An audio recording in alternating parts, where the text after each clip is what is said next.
perusahaan harus mempunyai tujuan yang jelas. Tujuan perusahaan tersebut antara lain mendapat keuntungan yang maksimal, ingin memakmurkan pemilik perusahaan dan mengoptimalkan nilai perusahaan yang dapat dilihat dari harga sahamnya. Alfredo 2011. Memaksimalkan nilai perusahaan berarti juga memaksimalkan kemakmuran pemegang saham yang merupakan tujuan utama perusahaan. Kurniasi dan Ruzikna 2017.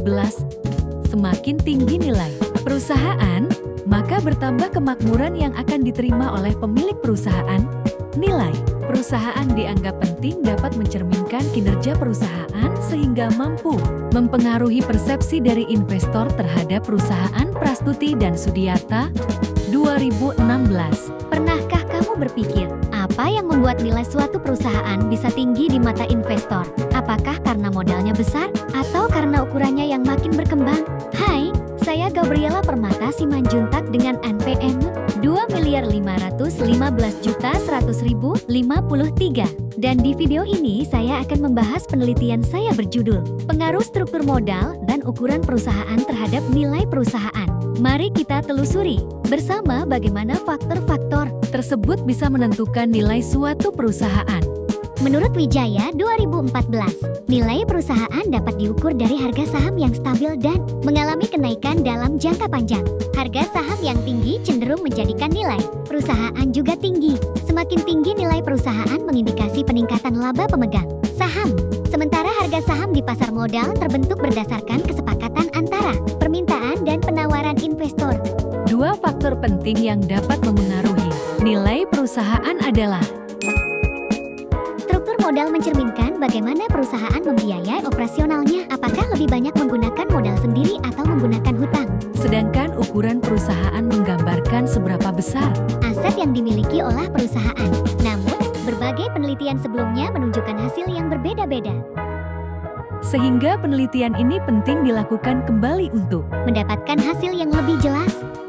Berdasarkan latar belakang tersebut, penelitian ini memiliki dua rumusan masalah. Pertama, apakah struktur modal berpengaruh terhadap nilai perusahaan? Kedua, apakah ukuran perusahaan berpengaruh terhadap nilai perusahaan? Tujuan penelitian ini adalah untuk mengetahui dan menganalisis pengaruh struktur modal serta ukuran perusahaan terhadap nilai perusahaan yang terdaftar di Bursa Efek Indonesia. Populasi dalam penelitian ini adalah semua perusahaan manufaktur yang terdaftar di Bursa Efek Indonesia pada tahun 2014 sampai 2016. Dalam penelitian ini, sampel ditentukan dengan menggunakan metode purposive sampling. Metode purposive sampling adalah metode sampling yang membatasi pemilihan sampel berdasarkan kriteria tertentu. Perusahaan yang dipilih menjadi sampel dalam penelitian ini memiliki kriteria sebagai berikut. Pertama, perusahaan manufaktur yang terdaftar di Bursa Efek Indonesia pada tahun 2014 sampai 2016.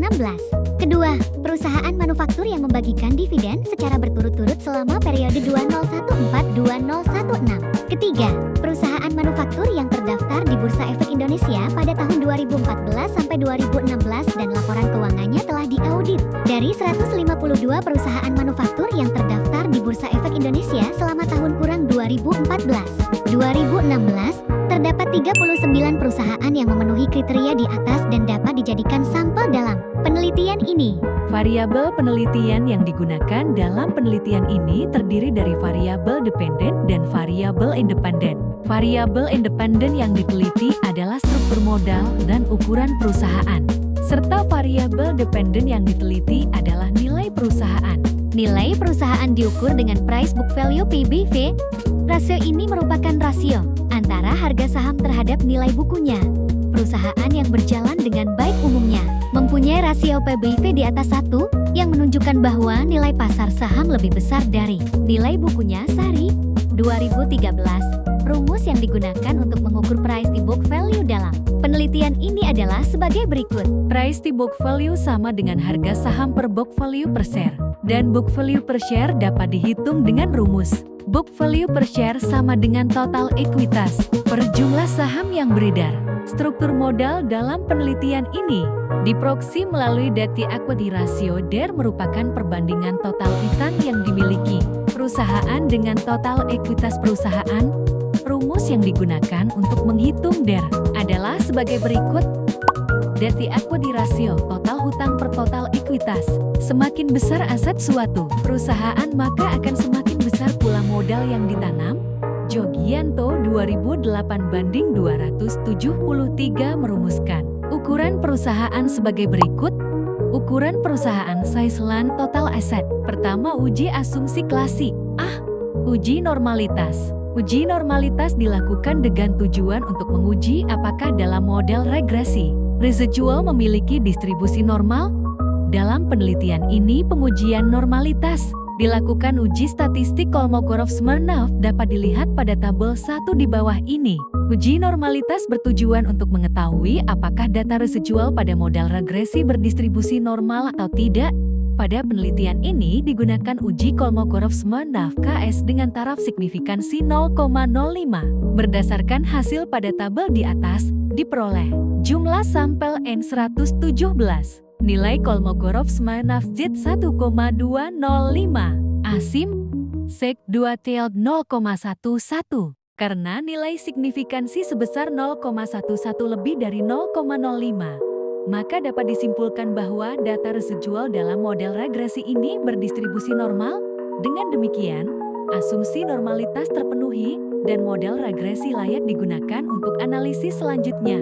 Kedua, uji multikolinearitas.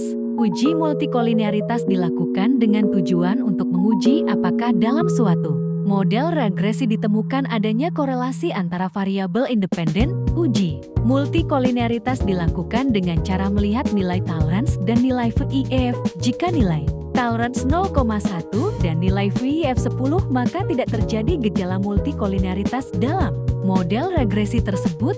Hasil uji multikolinearitas dapat dilihat pada tabel 2 di bawah ini.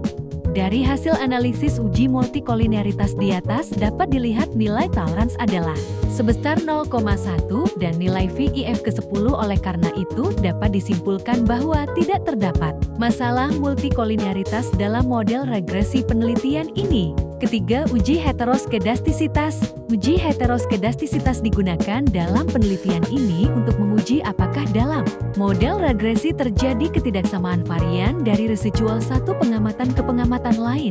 Pada penelitian ini untuk mengidentifikasi heteroskedastisitas, menggunakan metode uji Gleitzer. Penelitian ini juga menggunakan grafik plot. Hasil uji heteroskedastisitas pada penelitian ini adalah sebagai berikut. Dari hasil uji heteroskedastisitas tersebut, diketahui bahwa seluruh variabel memiliki nilai probabilitas di atas nilai signifikansi 0,05. Hal ini dapat disimpulkan bahwa model regresi tidak terjadi gejala heteroskedasitas. Keempat, uji autokorelasi. Uji autokorelasi bertujuan untuk menguji apakah dalam model regresi linear ada korelasi antara kesalahan pengganggu pada periode T dengan kesalahan pengganggu pada periode T1 sebelumnya. Pengujian autokorelasi menggunakan uji Durbin-Waston. Hasil uji autokorelasi adalah sebagai berikut. Dari hasil pada tabel 3 di atas, dihasilkan Waston untuk model penelitian sebesar 2,14. Nilai ini akan dibandingkan dengan Dewey tabel dengan jumlah sampel 117, jumlah variabel bebas 5 dan tingkat kepercayaan 5%. Didapat nilai batas bawah DL 1,6284 dan batas atas DU ke 1,7696. Oleh karena itu nilai Dewey 2,109 berada di antara batas atas DU 1,7696 dan 4 DU 2,2304. Maka dapat disimpulkan tidak terjadi autokorelasi. Hasil penelitian ini menunjukkan bahwa struktur modal tidak berpengaruh terhadap nilai perusahaan. Artinya apabila perusahaan mengubah struktur modalnya maka nilai perusahaan tidak akan terpengaruh. Hasil penelitian ini membuktikan bahwa ukuran perusahaan berpengaruh negatif dan signifikan terhadap nilai perusahaan.